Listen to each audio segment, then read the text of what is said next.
Well, Jack, it's great to meet you. My name is Scott Hilton. I am the executive director of the Georgians First Commission under the office of Governor Brian Kemp. Well, it's great that you're here, and we're so thankful. I wanted to start off with a question about really the earlier days in your life. What in your childhood pushed you to sort of move into politics and what you're currently doing? Yeah. I'll tell you, I'd always felt a calling from an early age toward public service and politics. It kind of felt like God had given me the time, talents, and ability to do it.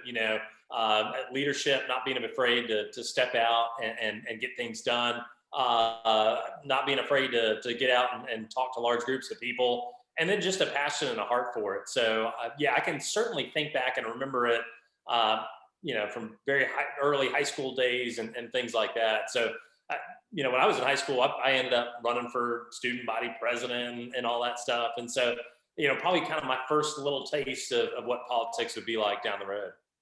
And did you have any sort of role models while you were a kid that you looked up to, either in the political arena or even outside the political arena, that again drove you to where you are today?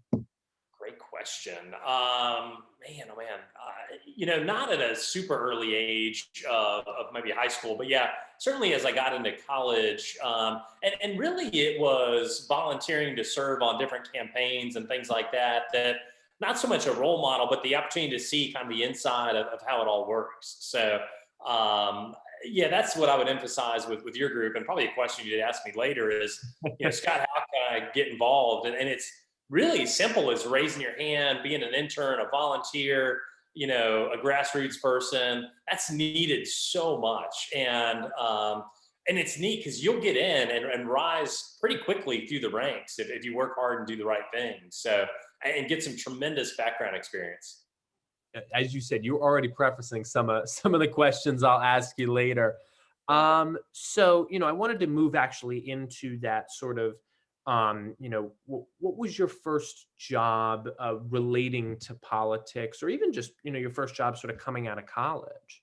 Yeah, yeah. So first job out of college. So it's interesting. I came out of college right after the dot-com bust. So that was like my senior year. So there was like no jobs out there, and my family had been involved in the newspaper industry for a number of years, and so I actually went to Philadelphia and worked for the Philadelphia Inquirer, not from a writing perspective, but as underneath the CFO doing accounting work and things like that. And it was a fascinating perspective around how news works. It was an early, when newspapers were still cool and being read and things like that.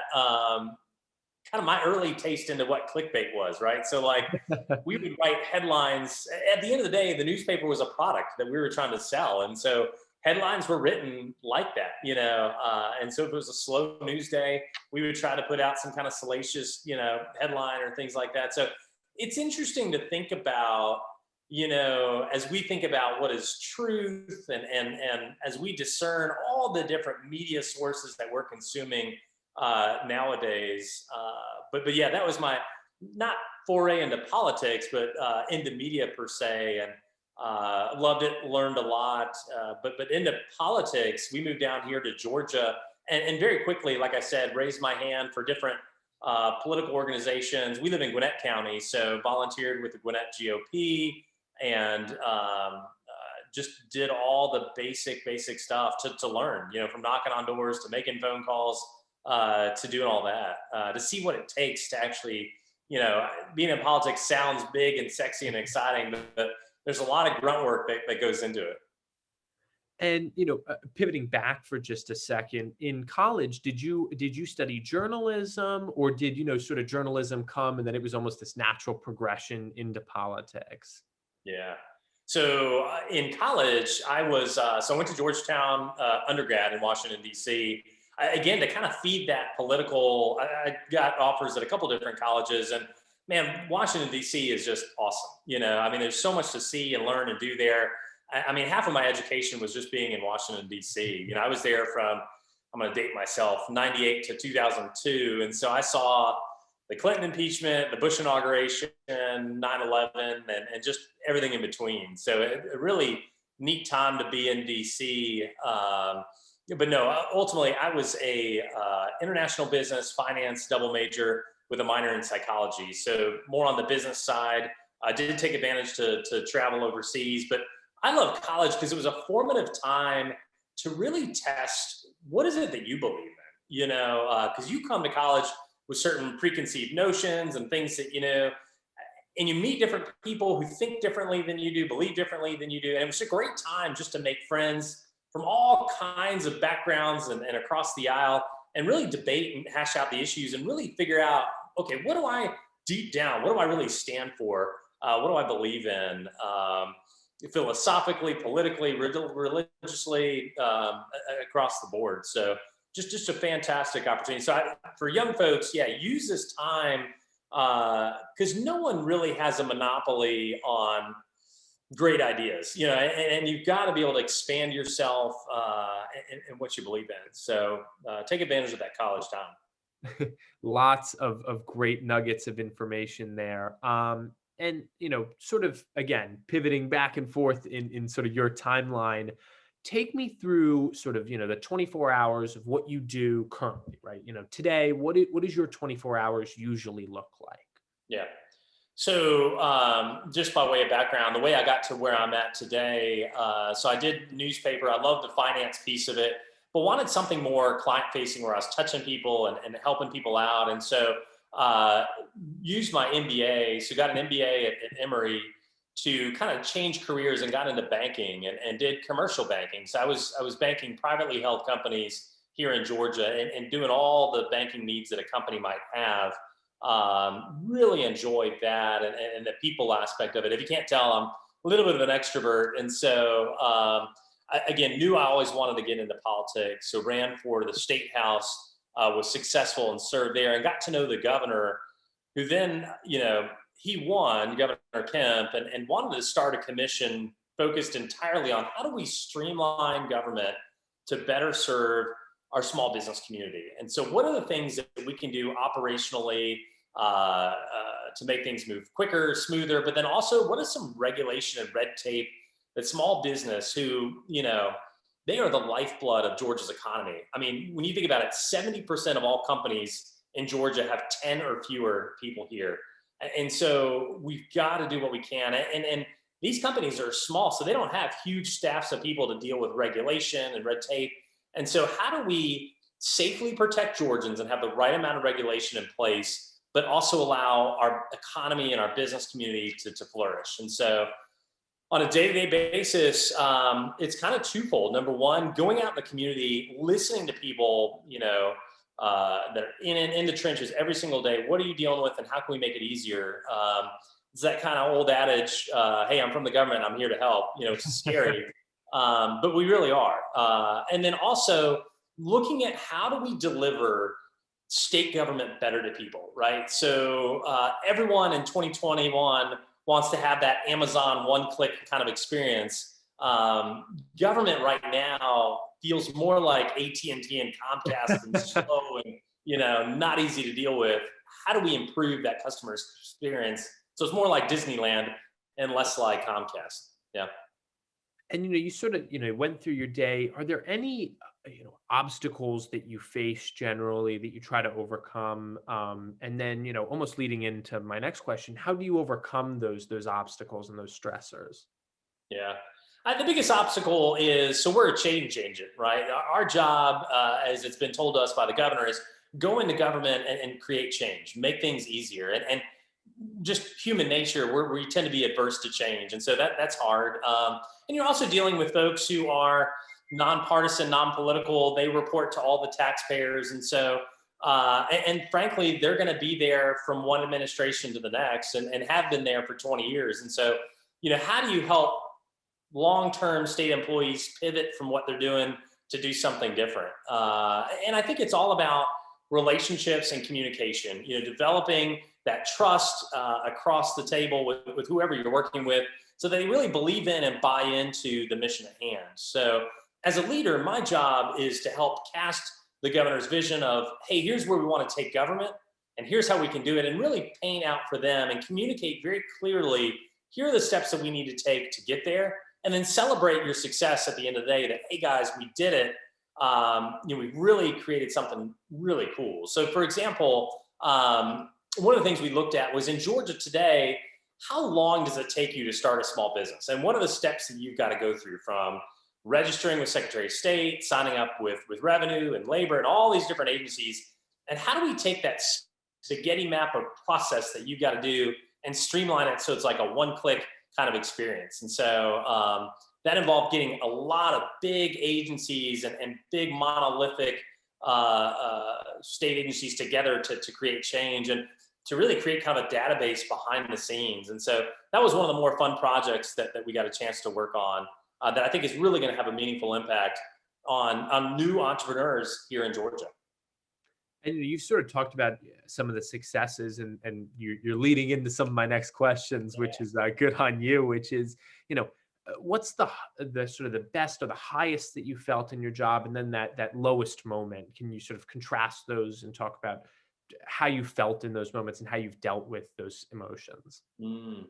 I think I'm an idea guy. I love to create. I love whiteboards. I love being presented with a challenge and just the aha moments that you have along the way of like, oh, that's a really cool idea. Let's get that done.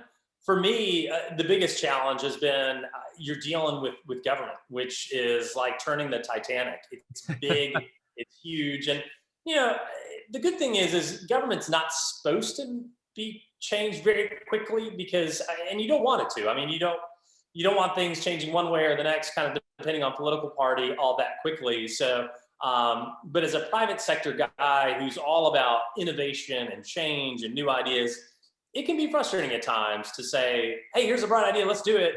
And it might take you 6 months to get it done. And that's whereas in private sector, you have to constantly be innovating and creating and being better than your competition, whereas it doesn't exist like that in government. So I'm an optimist. I'm a glass half full guy. I just, when things presented with a challenge, I just put my head down and work that much harder. So that way you don't let those things get you down. You just figure out a way around it. I think about that analogy of a river. The water is flowing down. You presented with a rock. You kind of figure out a way to go around it and keep making change. So that's been my perspective.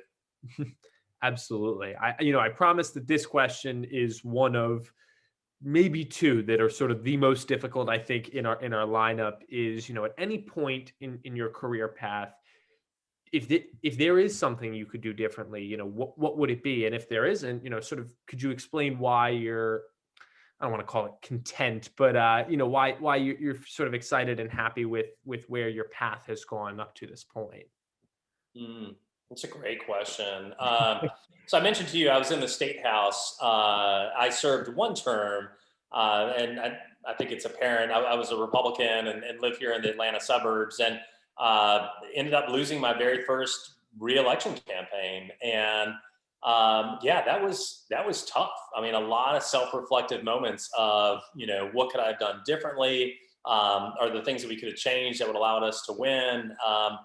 Ultimately, that woulda, shoulda, coulda doesn't help you out. You've got to focus on what's next. And so, hindsight 2020, where I find myself today, frankly, I'm having more of an impact than I could if I were one out of 180 House members here in Georgia. So God is good. He has led me in the right direction. Was it difficult at the time? Heck yeah. Does it still in the back of your head? Do you think, what could I have changed? But that's just part of life. I mean, you're dealt with setbacks. You can't dwell on it. You got to, keep moving forward, onward and upward to the next thing. So, but yeah, that's kind of the lone setback that I could think of that, again, you just got to pick yourself up and go for it, and that's the only way you're going to be successful. Yeah.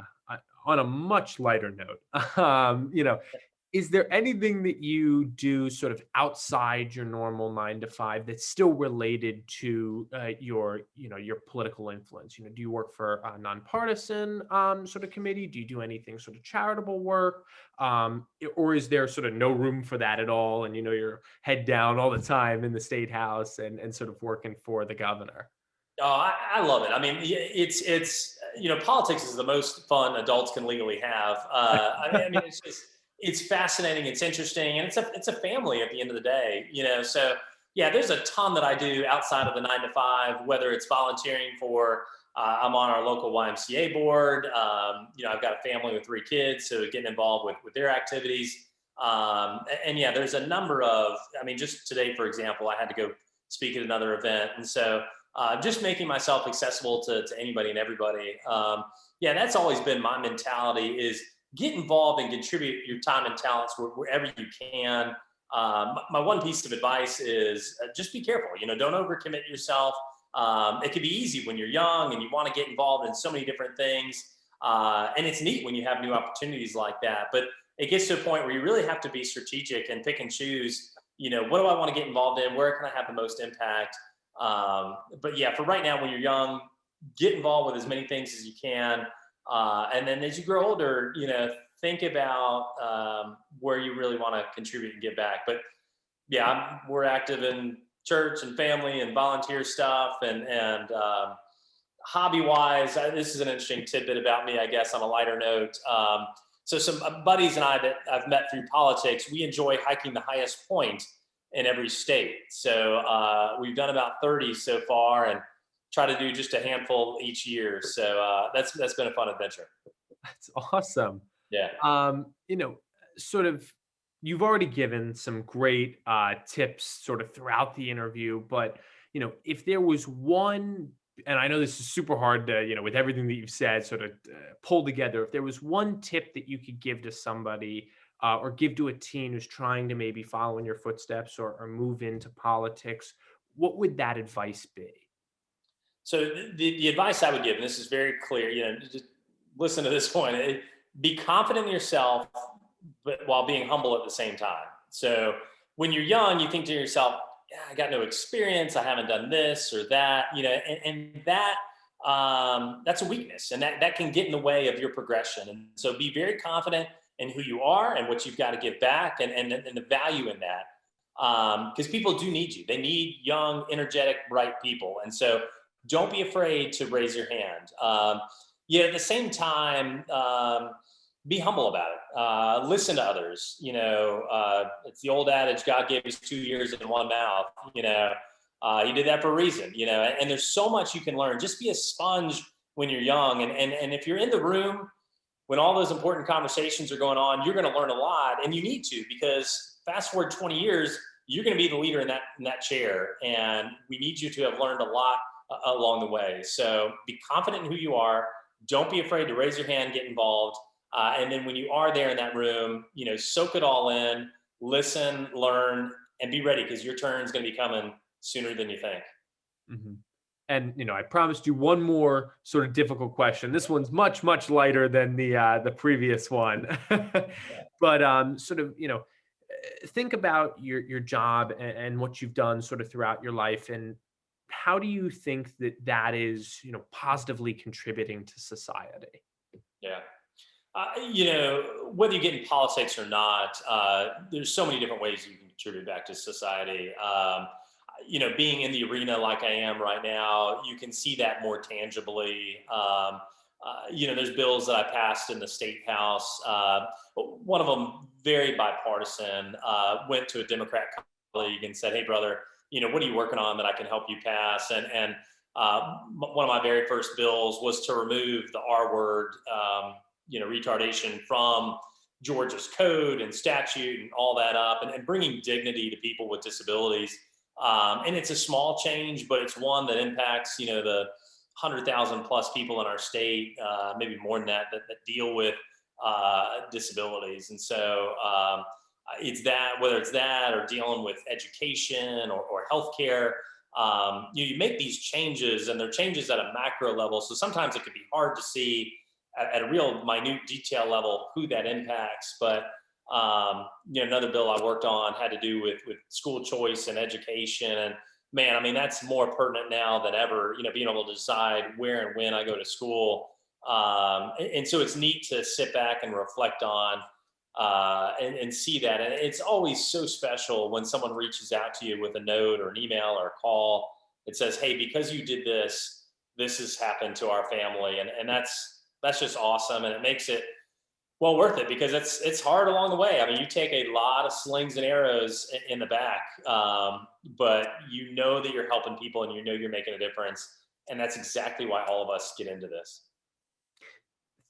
Thank you again so much for coming on, and thank you for all you've done in Georgia. And I wanted to make sure we got through all our questions, but we do have a little bit of time, and I wanted to ask you, what is the highest peak, and in which state did you hike with some of your buddies? Well, the highest peak that my buddies and I have hiked, let's see, this past summer we did Bora Peak in Idaho. We've done Arizona, New Mexico. Individually, I've done Colorado and California. California is the highest in the lower 48, so still need to do Denali over in Alaska. But it's amazing. It takes you out of, and this is another piece of advice for young people: get outside your bubble. We all live in our little social circle bubble, and travel, see other parts of the country, see other parts of the world. It really expands your horizons in ways that you can't think about, and gives you a real deep appreciation for the way other people live, think, and believe. And so do that while you're young.